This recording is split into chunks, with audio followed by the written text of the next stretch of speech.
안녕하세요. 청춘만물트럭의 새로운 코너 아버지의 삶. 이렇게 세대가 나란히 모여야 하나의 완전한 만물상이 된다는 거 아닙니까? 아버지를 추억하며 청춘만물트럭의 역사를 되짚어보는 시간이 되겠습니다.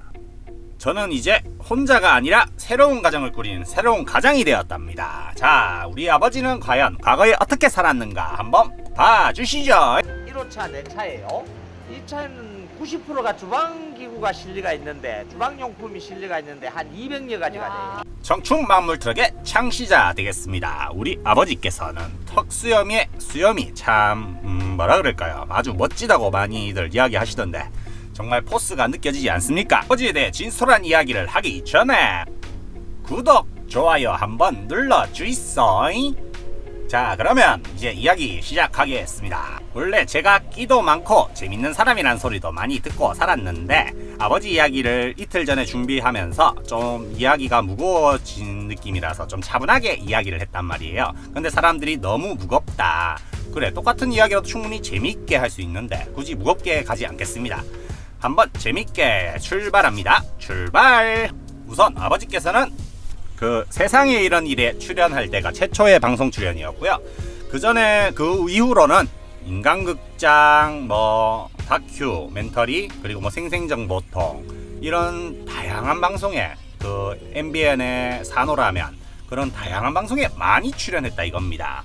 그것만으로는 제가 볼 때는 그 시청 시간이나 그런 걸로 봤을 때는 거의 연예인들 못지않게 그래도 일반인들에 비하면 그래도 많이 나갔다라고 생각을 합니다. 그렇게 유명해지기도 하셨는데 그게 또 재방송까지 많이 하면서 대한민국에 한 10명 중에 한 7명은 알지 않을까.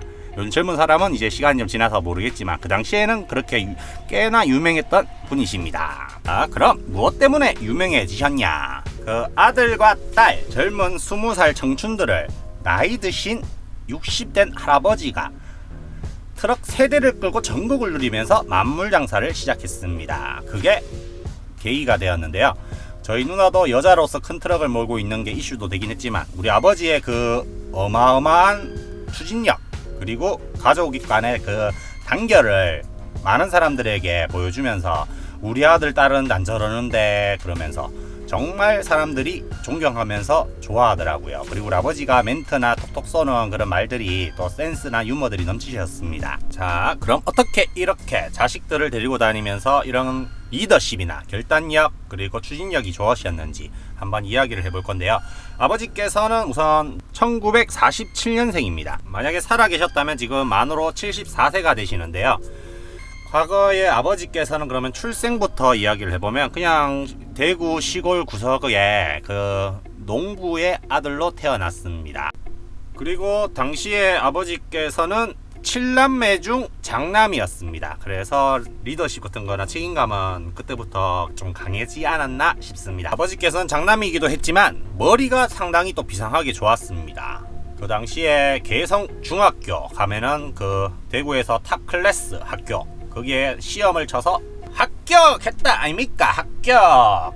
그리고 대구공고, 우리나라 전두환 전 대통령이 나왔던 대구공고에 또 1학년에 또 시험을 쳐가지고 합격해가 1학년을 재학하다가 결국 자퇴를 했습니다. 자퇴를 한 이유는 아빠가 야, 니 돈도 없는데 장남이잖아, 가서 돈 벌어와. 그럴 때 아버지는 이렇게 대답했겠죠.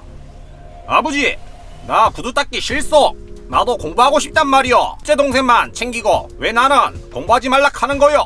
그렇게 학비를 주지 않는 할아버지 때문에 아버지는 결국에는 자퇴를 하게 되었고요.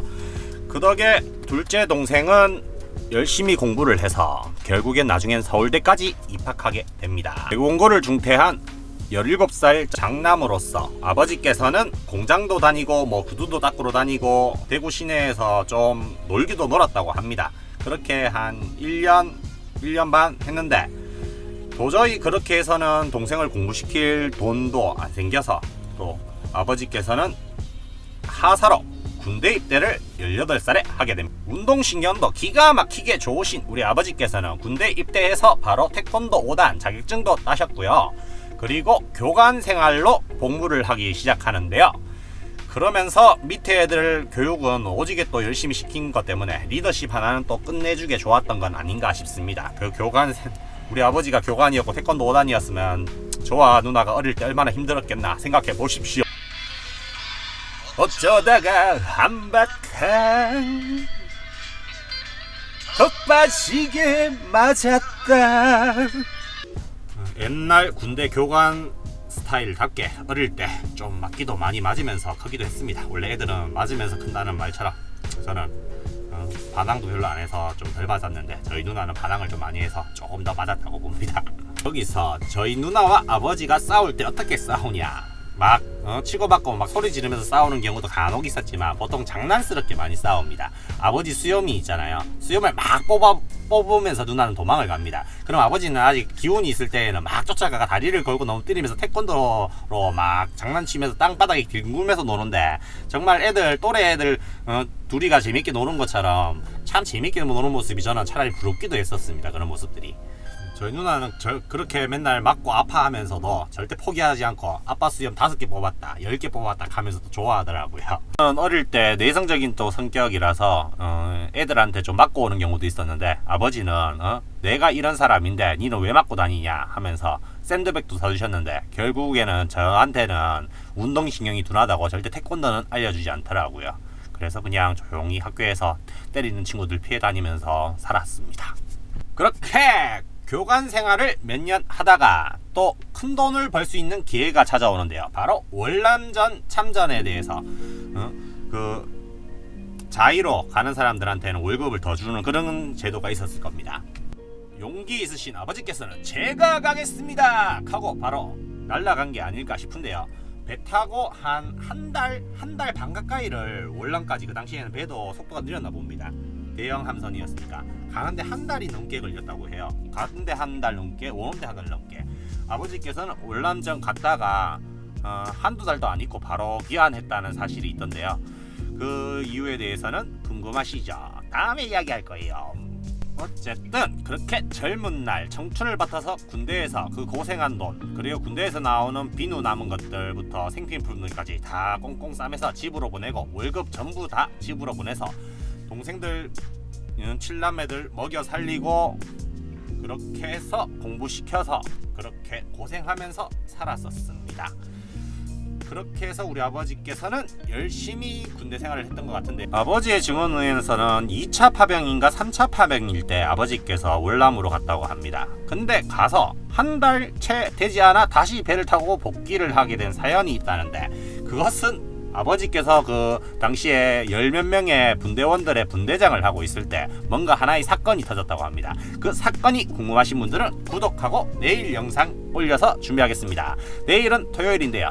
약속하겠습니다. 내일 영상 준비해서 올리겠습니다. 특별하지만 가장 평범하게 살았던 한 아버지의 이야기를 제가 하고 있는데요.